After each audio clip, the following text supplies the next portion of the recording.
Vanakkam Tamil Nadu Madurai and pair गौरव।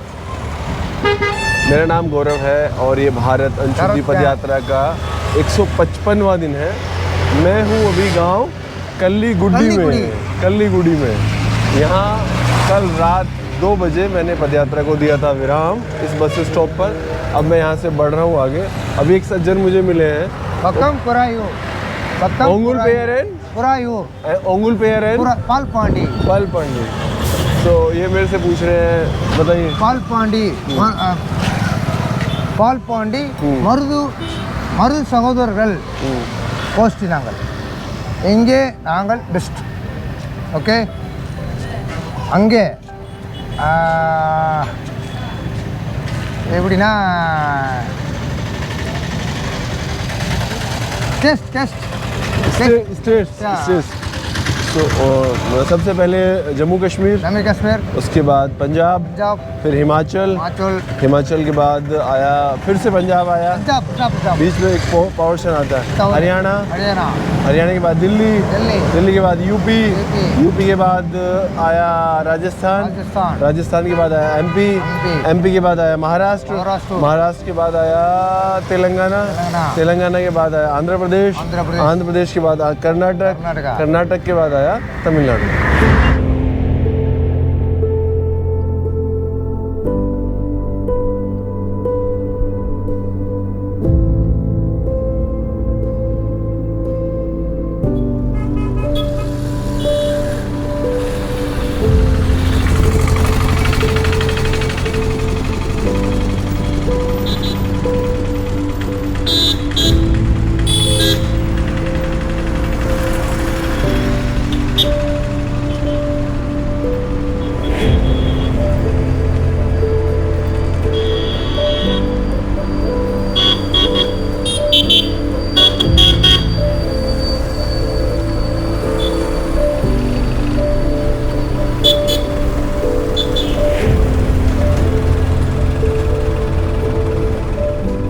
मैं 20 kilometre चल चुका हूँ और काफ़ी थकान हो रही है।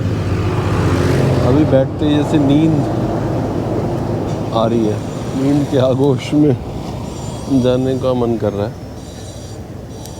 क्योंकि क्या हुआ, हमने रात लगभग 2 बजे तक चलना जारी रखा। उसके बाद 3 साढ़े 3 बजे तक रुकने की व्यवस्था हो पाई। फिर मैं सोया, फिर उसके बाद मैं 8 बजे उठ गया और फिर हम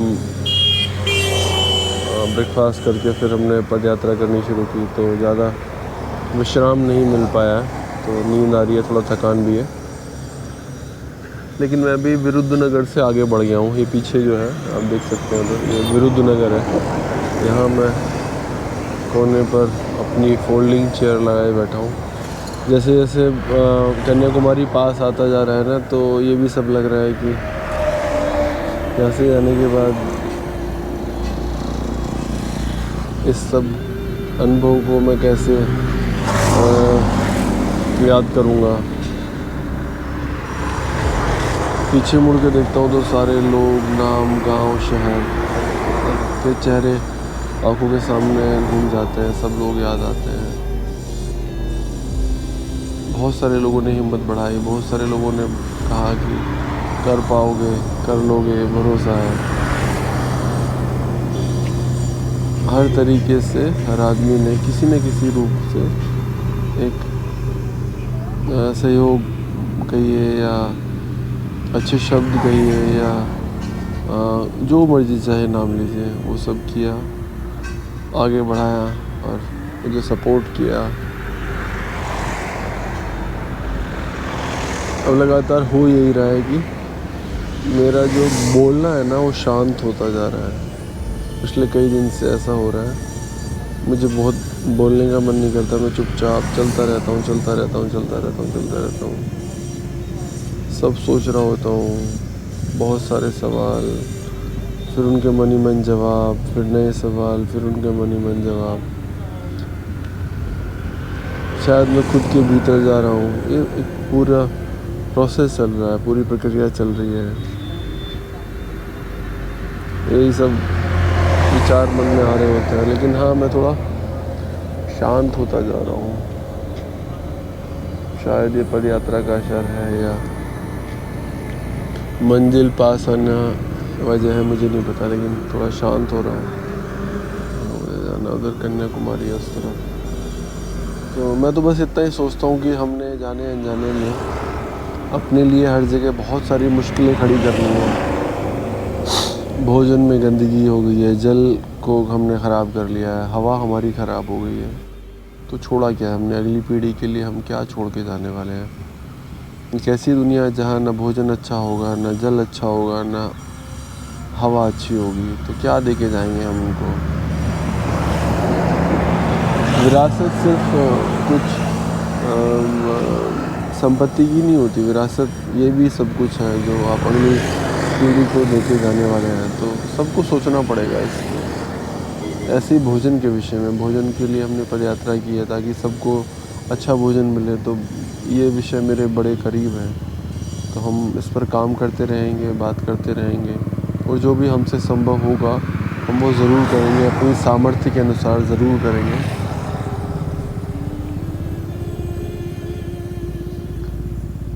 मैं बस इतना ही कहना चाहता हूँ कि भोजन सिर्फ़ और सिर्फ किसानों के पास है। बाज़ार में, मार्केट में कुछ आप ऐसा सोच सकते हैं जैसे फूड माफिया होता है ना, वो आपको मार्केटिंग करके, इन्फ्लुएंसर को बुला के, सेलिब्रिटी को बुला के आपको आपके डिसीज़न लेने को प्रभावित करता है, आपको कोई सामान खरीदने के लिए कहता है। प्लीज़ उस सब पर भरोसा मत करिए और किसानों के पास जाइए, क्योंकि ऑर्गेनिक कहीं है ही नहीं। ऑर्गेनिक अगर कहीं मिलेगा, अगर आपको अच्छा फूड मिलेगा, अगर आपको कहीं प्रॉपर प्योर नेचुरल फूड कहीं मिल सकता है तो सिर्फ किसानों के पास है। बाकी सब जो आपको झूठे शब्द बेचे जा रहे हैं, प्लीज़ उससे बचिएगा। और जो परिवार ऐसे हैं जो अपने बच्चों की सेहत को बहुत महत्वपूर्ण मानते हैं, बहुत अहम मानते हैं, तो प्लीज़ आप लोग भी समझिए, आप लोग ठगी का शिकार हो रहे हैं। ऑर्गेनिक खरीद रहे हैं, कुछ भी खरीद रहे हैं, वो वाकई में अच्छा नहीं है। वो एक तरह का झूठ है, एक भ्रम है, उससे बचिए। अगर आप वाकई में अपने परिवार के लिए चिंतित हैं, अपने स्वास्थ्य के लिए चिंतित हैं, अपने परिवार की सेहत के लिए चिंतित हैं, तो प्लीज़ किसानों को चुनिए और उनसे सीधा खरीदना शुरू करिए। तभी आपकी, आपके परिवार की सेहत सुरक्षित रह सकती है। बहुत ज़रूरी है। खान पीन का तरीका बदलना ही होगा। जैसे मैं अभी यहाँ दक्षिण भारत में हूँ, तो यहाँ पर मैं देखता हूँ कि यहाँ पर ना ब्रेड का चलन बहुत कम है। ब्रेड यहाँ पर नहीं खाई जाती, सैंडविच यहाँ पर नहीं खाए जाते। लेकिन हमारे यहाँ उत्तर भारत में ब्रेड, सैंडविच 100 तरीके से परोस दिया जाता है किसी भी होटल में, किसी भी रेस्टोरेंट में। यहाँ पर बहुत कम चलन है, ये समझिए। ये बहुत ज़रूरी है। ये चलन ब्रेड का बंद करना पड़ेगा। चीनी का चलन बहुत कम करना पड़ेगा। दूसरा, यहाँ पर अब जब हम जाते हैं 10 बजे के बाद, तो ब्रेकफास्ट का जो सामान होता है वो लंच में आपको नहीं मिलेगा। जैसे डोसा अगर ख़त्म हो जाएगा तो 10 बजे ख़त्म हो जाएगा। पोंगल अगर ख़त्म हो जाएगा तो वो आपको फिर लंच में नहीं मिलेगा। तो यहाँ भी लोगों को पता है कि हर कोई चीज़ हर समय पर उपलब्ध नहीं हो सकती। लेकिन मैं देखता हूँ दिल्ली NCR में हर किसी को हर कोई चीज़ हर समय पर उपलब्ध चाहिए ही चाहिए, चाहे वो उस समय की हो या ना हो। और ये फलों में तो मैं बहुत देखता हूँ, हम लोग सीजनल फ्रूट खाते नहीं हैं। हम लोग हर समय, हमको आम चाहिए, हर समय हमको तरबूज चाहिए खाने के लिए। ये आपकी सेहत के लिए बिल्कुल भी अच्छा नहीं है। बहुत सारी लोग चीज़ों की तारीफ़ करनी होगी दक्षिण भारत की, कि ये लोग अपनी पुरानी चीज़ों को उन्होंने छोड़ा नहीं है। दक्षिण भारत के लोगों ने अपनी पुरानी चीज़ को साइड नहीं किया है। अपने भोजन को ऐसे ही जो पूर्वज खाते रहे हैं वो आज भी यहाँ पर ऐसे इस्तेमाल होता है। खाना अच्छा मिलेगा तो बाकी चीज़ें भी अच्छी हो जाएंगी।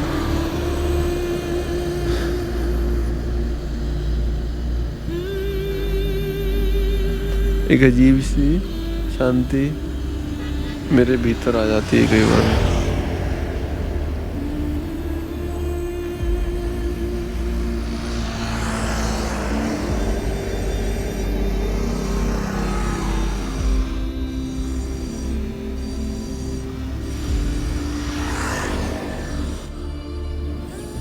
अभी थोड़ी देर और रुक के आगे बढ़ूँगा।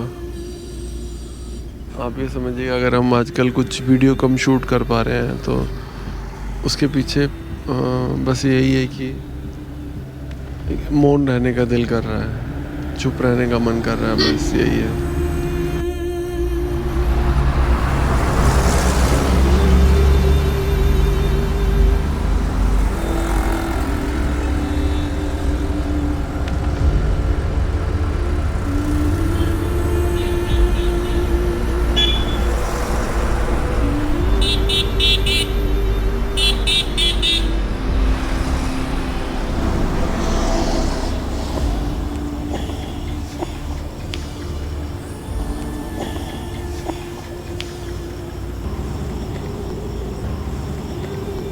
अभी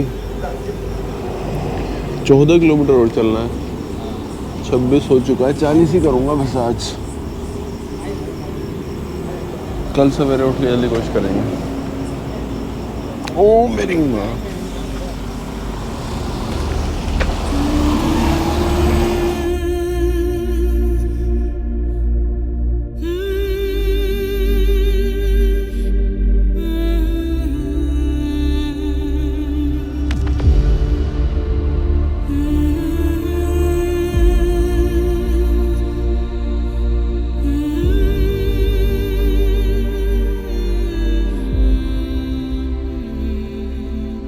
तो वक्त हुआ है 11:30 बजे और 38 किलोमीटर से ज़्यादा चलने के बाद मैं आ गया हूँ एटूर वट्टम टोल प्लाजा पर। मैं यहाँ दे रहा हूँ यात्रा को विराम। सब गए हैं थक और नींद भी बहुत तेज़ आ रही है। कल इसी टोल प्लाजा से हम आगे बढ़ेंगे कन्याकुमारी की ओर। और एक ही कारण है थोड़ा ज़्यादा दूरी तय करने का प्रतिदिन, क्योंकि मीटिंग्स कम हो रही हैं, लोगों से मिलना कम हो रहा है और लोग जो हैं वो आएंगे कन्याकुमारी मिलने के लिए। तो इस वजह से कोशिश है हमारी कि हम हर दिन थोड़ा अतिरिक्त चल पाएँ ताकि वहाँ हम समय से पहुँच पाएँ।